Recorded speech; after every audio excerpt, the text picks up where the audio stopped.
नमस्कार, स्वागत है आपका। आप देख रहे हैं सी न्यूज़ भारत। मैं हूं आपके साथ इशिता। वक्त हो गया गुजरात बुलेटिन का।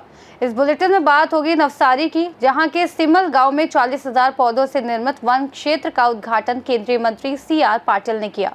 साथ ही बात होगी तापी की, जहां आंबापानी गांव की छात्रा ने उत्पीड़न और बयान देने के दबाव के कारण आत्महत्या कर ली। वहीं परिजनों ने कार्रवाई न होने का आरोप लगाया है। ऐसी तमाम खबरों पर करेंगे विस्तार से बात। खबर गुजरात से, जहां नवसारी जिले के जलालपुर तालुका के सिमल गांव में सामाजिक वानिकी विभाग द्वारा 4 हेक्टेयर भूमि में 40,000 पौधों के साथ नवनिर्मित वन क्षेत्र का उद्घाटन केंद्रीय मंत्री CR पाटिल ने किया।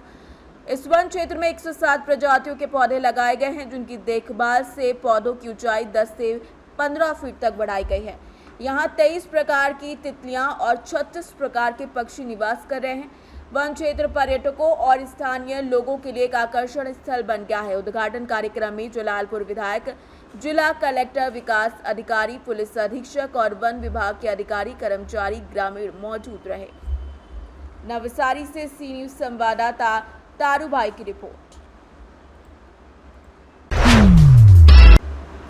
खबर तापी से, जो जिले में डोलवन तहसील के आंबापानी गांव में वनवासी माध्यमिक उच्च विद्यालय में रहकर पढ़ने वाली छात्रा ने आत्महत्या कर ली।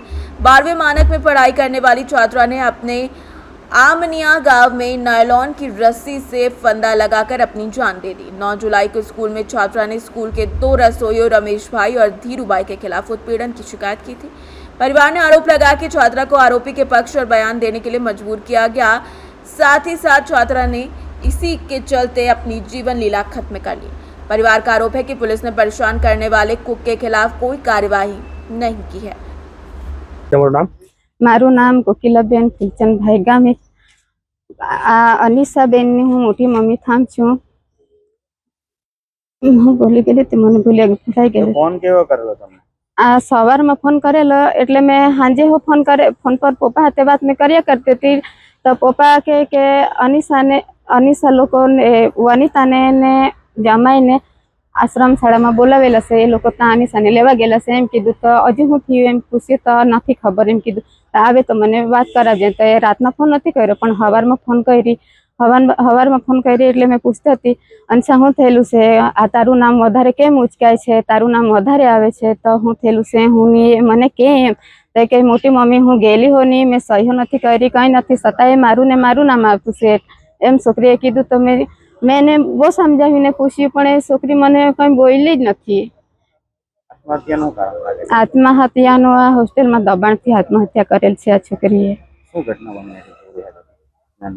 ધ્યાનમાં તો વધારે નથી મને આવતું, કંઈ ઘટના તો બનેલી હોય એટલે જ છોકરીએ આત્મહત્યા કરેલી છે। છેડતીની જે ફરિયાદ દાખલ થયેલી તે કોના વિરુદ્ધ હતી ને પોલીસે શું કાર્યવાહી કરી હતી?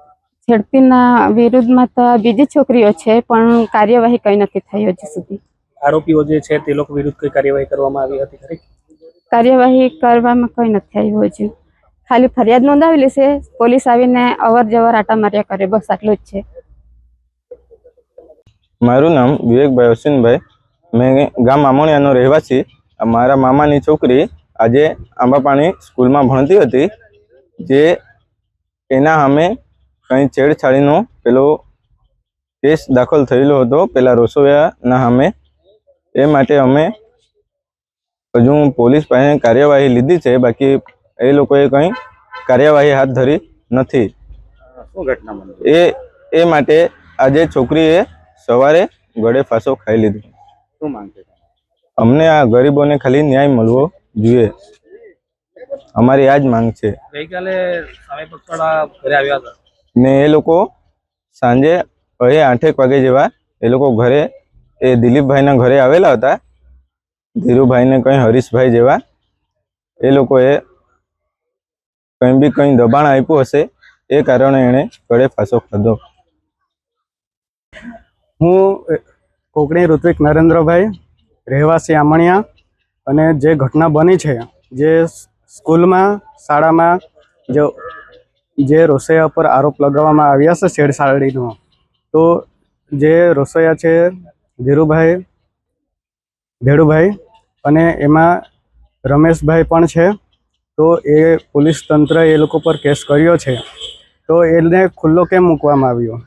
કાલ ઉઠીને છોકરીએ આજે આ બનાવ બન્યો છે અને છોકરીને કદાચ ધાક ધમકી પણ દબાણ હશે તો જ છોકરીએ આ પગલાં ભર્યા છે અને એ છોકરી આજે આ આત્મહત્યા ઘટી છે તો આવું ના બનવું જોઈએ. પોલીસ તંત્રએ પણ એમાં શોધખોળ રાખવી જોઈએ અને છૂટો ના રાખવો જોઈએ અને આ લોકોએ જે ફોન કરીને વાલીઓને બોલાવ્યા છે અને વાલીઓને કીધું છે જે કંઈ કીધું એ આપણને ચોક્કસ જાણ નથી પણ જે પોલીસ તંત્રના બેદરકારીના લીધે પેલો આરોપી છે તે છૂટો છે.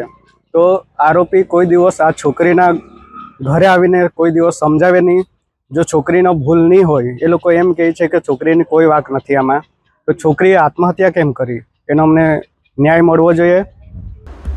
तापी से सी न्यूज़ संवाददाता हितेश नायक की रिपोर्ट। इस बुलेटिन में फिलहाल इतना ही। देश और दुनिया की तमाम बड़ी जानकारियों के लिए बने रहिए सी न्यूज़ भारत के साथ।